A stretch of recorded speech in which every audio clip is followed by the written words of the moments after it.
Dallas, Texas got her television start on the iconic children's show, Barney and Friends. I always cross at the corner. Demi's natural outward confidence in front of the camera could not protect her from the inner lasting effects of childhood bullying. I literally didn't know why they were being so mean to me. And they would just say, "Oh, you're fat." I was bullied when I was 12, and it got so bad that I actually was homeschooled. I like dropped out of public school and was like, "Mom, I can't do this anymore."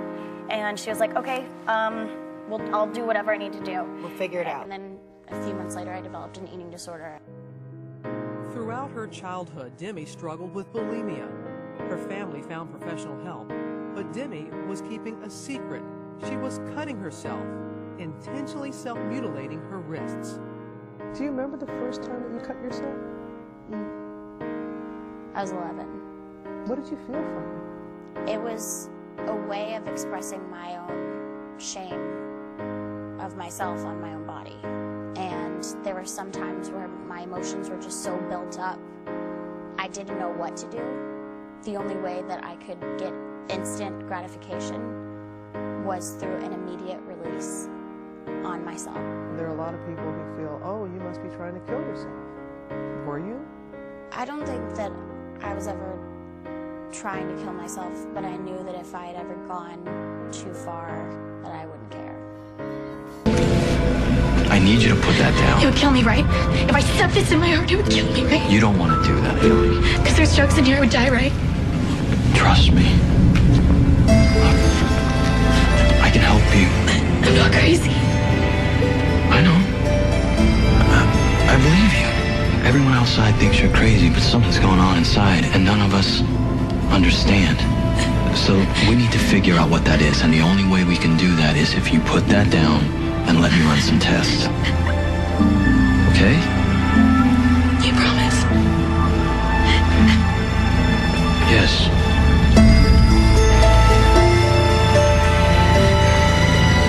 Just put it down. It's gonna be okay.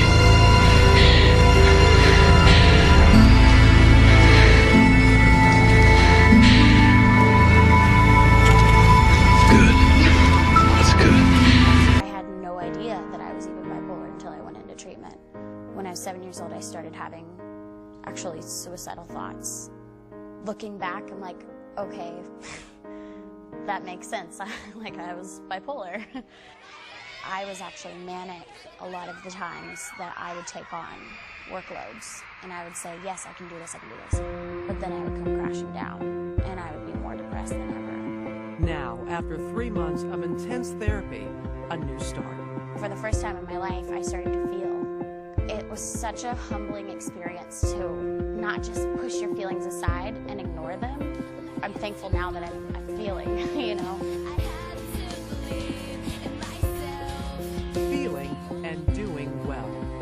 The cuts on the wrist have healed, and healing words now cover them. Her new tattoo, a mantra, stay strong. The message is for me. It says, stay strong. You have it written so you can... Yes, so that I can see it. Yeah. So every day, no matter if I'm putting on my shoes or putting on my makeup, I see it every day to stay strong. Last year, everything stopped, and for the next 3 months, I woke up in a treatment center every day, away from my family and friends. I spent a lot of time and holidays thinking there. I thought about the sadness that I felt, the pain that I was in, and the addictions that I was struggling from. Are you a model patient? No, no. I don't think there is such thing as a model patient in rehab. Yeah, at one point while I was in treatment, I was continuing to use drugs and drink because I couldn't. Is to provide hope, help, support, and education to improve the lives of people with bipolar disorder and depression. It's an amazing feeling being able to connect with others who really get it and have a sense of what I've been through. When you first met Demi, what was she like? She was very closed off, would sleep a lot, one-word answers, didn't really care about Anything. Yeah.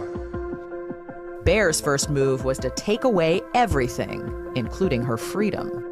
You said, hand over your phone, hand over your car keys, your driver's license, your credit cards. And I had a curfew. I had somebody sleeping in the same room with me because I was so manipulative and sneaky that I could make anything happen wherever it needed to happen. So I had to give up all of that freedom in order. When I got out, I recorded some songs about how bad things got, and eventually, you know, something positive came out of it. And then I began to work on other songs too, and they were about the most important lesson that I had learned during that 3 months, that life is what you make of it. My life began to change again, and I became happier, healthier, and stronger. That I am back and home. Welcome to my home. But I wouldn't be here today if it wasn't for the support that you guys have given me along the way. I read all of the tweets, the trending topics, and the fan mail, and your support is what got me through this. So I couldn't be more thankful for everything that you guys sent me. What it meant to me when I was in treatment.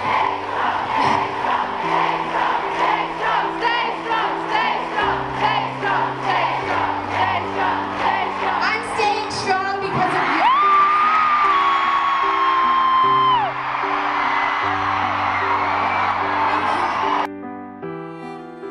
If you took away music, I wouldn't have a reason to live.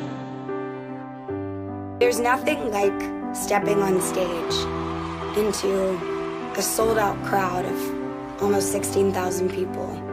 What inspires me to keep doing this every day is the joy that I get when I sing on stage. It's absolutely irreplaceable. With